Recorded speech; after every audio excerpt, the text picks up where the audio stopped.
India Pakistan இடையேயான சண்டையை நிறுத்த மத்தியஸ்தம் செய்ததாக மார்தட்டியது அமெரிக்கா. ஆனால் சண்டை நிறுத்தத்திற்கு பிறகு இந்திய பிரதமர் மோடியோ ட்ரம்பின் பெயரை உச்சரிக்க கூடவில்லை. இந்த மத்தியஸ்தத்திற்கு பின்னணியில் நடந்தது என்ன? ட்ரம்பின் பெயரை பிரதமர் மோடி உச்சரிக்காதது ஏன்? பார்க்கலாம் இந்த தொகுப்பில். சௌபாக்யா Home and Kitchen Appliances. Green Park Coaching Center, All India First Rank, 720 out of 720. Number of students joined MBBS in 2024, 1951. Green Park Coaching Center. இந்தியாவின் ஏவுகணை தாக்குதலால் நிலைகுலைந்து போன பாகிஸ்தான் ட்ரம்பிடம் அடைக்கலமானது. அவரும் மத்தியஸ்தம் செய்து போர் நிறுத்தத்திற்கு வழிவகுத்ததாக அவரது எக்ஸ் தளத்தில் மார்தட்டிக் கொண்டார். ஆனால் இந்தியா எந்த இடத்திலும் ட்ரம்பின் பெயரை உச்சரிக்காததுதான் சர்வதேச சர்ப்ரைஸ். இதுகுறித்து டெல்லியில் உள்ள பத்திரிகையாளர்கள் சிலரிடம் பேசினோம். ஆபரேஷன் சிந்து தொடங்கிய நாளிலிருந்தே பாகிஸ்தான் பொய் மூட்டைகளை அவிழ்த்துவிட்ட வண்ணம் இருந்தது. விமான பெண் பைலட்டை சிறைபிடித்து விட்டோம், ஆதம்பூர் விமானப்படை தளமும் அங்கிருந்த S-400 air defence system close, 3 Rafale விமானங்களை சுட்டு வீழ்த்தி விட்டோம் என்று அள்ளிவிட்டது. ஒரு கட்டத்தில் இவை எதுவும் எடுபடாமல் போகவே எல்லாம் சோசியல் மீடியா பரப்பும் வதந்தி என்று பாகிஸ்தான் செய்தித் தொடர்பாளரே அறிவித்து விட்டார்.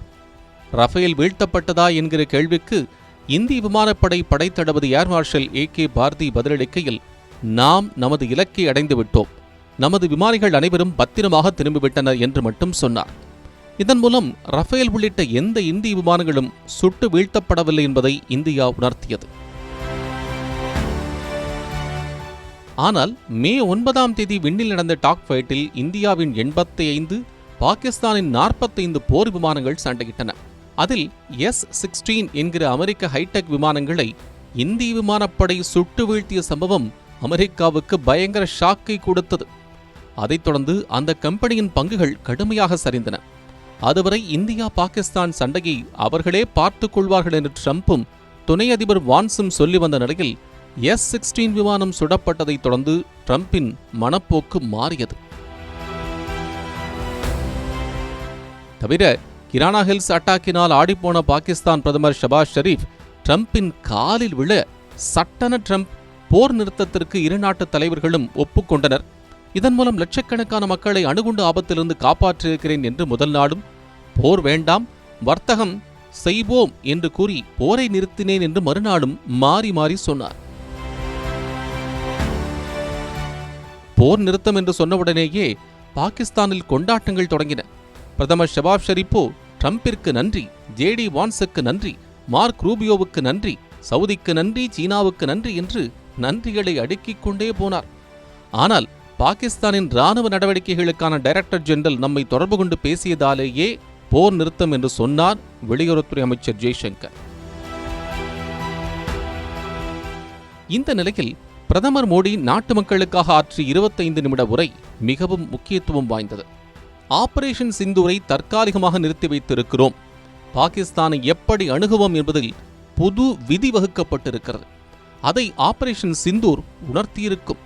பேச்சும் பயங்கரவாதமும் ஒரே பாதையில் செல்ல முடியாது, பயங்கரவாதமும் வர்த்தகமும் ஒரே பாதையில் பயணிக்க முடியாது, தண்ணீரும் ரத்தமும் கூட ஒரே பாதையில் போகாது, சிந்து நதிநீர் நியூக்ளியர் பிளாக்மெயில் செய்ய முடியாது, மேக் இன் இந்தியா திட்டத்தின் கீழ் உற்பத்தி செய்யப்பட்ட ரேடார், சேட்டலைட் கம்யூனிகேஷன், ஏர் டிஃபென்ஸ் சிஸ்டம் தவிர நமது வீரர்களும் சிறப்பாக செயல்பட்டதாலேயே இந்த வெற்றி சாத்தியமானது.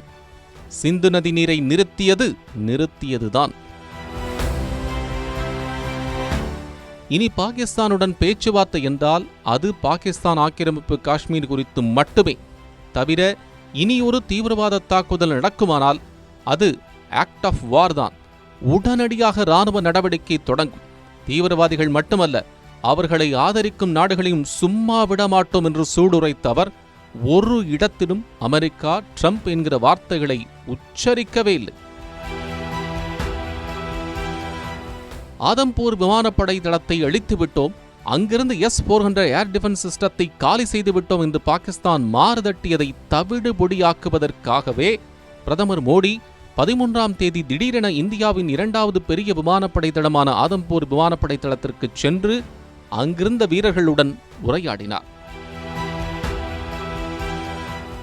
S-400 பின்னணியில் தெரிய அவர் விமானப்படை வீரர்களுடன் செல்ஃபி எடுத்து தனது எக்ஸ் தளத்தில் அதனை பகிர்ந்து அதம்பூர் தாக்கப்பட்டது என்கிற பாகிஸ்தானின் பொய்யை சர்வதேசத்திற்கும் அம்பலப்படுத்தினார் என்றார்கள் அந்த டெல்லி பத்திரிகையாளர்கள். இதற்கிடையில் பாகிஸ்தான் தாக்குதலில் ரஃபேல் விமானம் கீழே விழுந்து நொறுங்குவது போன்ற ஃபேக் வீடியோவை தயாரித்து சமூக வலைதளங்களில் பதிவிட்ட தெலங்கானா மாநிலம் பூச்சம்பள்ளி மாவட்டம் முக்ராப்பூர் கிராமத்தைச் சேர்ந்த ஜமாத் அலி என்பவர் கைது செய்யப்பட்டிருக்கிறார்.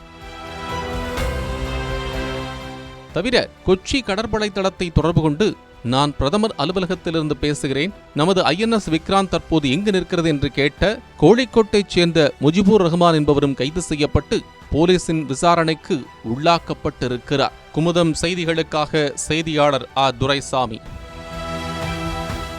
Saubhagya Home and Kitchen Appliances. Green Park Coaching Center, All India First Rank, 720 out of 720. Number of students joined MBBS in 2024, 1951. Green Park Coaching Center.